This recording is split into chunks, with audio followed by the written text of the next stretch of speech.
మీరు అరుణాచలం వెళ్ళారా? మీకు టోపియమ్మ దర్శనం అవ్వలేదా?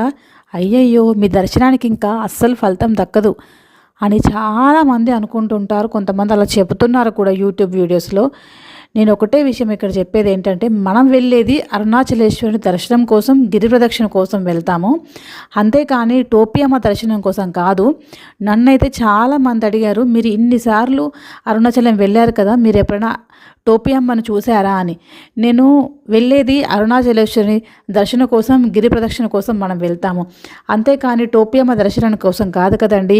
మీకు కనిపించిందా సరే, ఒక దండం పెట్టుకొని వెళ్ళండి. అంతేకాని ఇలాంటి వాటి కోసం మీరు తాపత్రయపడొద్దండి. ఎందుకంటే తనని ఇబ్బంది పెట్టకుండా వెళ్ళాలని చెప్పారు. అంతేకాని తన వెనకాల చుట్టూ తిరగమని ఇవన్నీ ఎవరు చెప్పలేదు.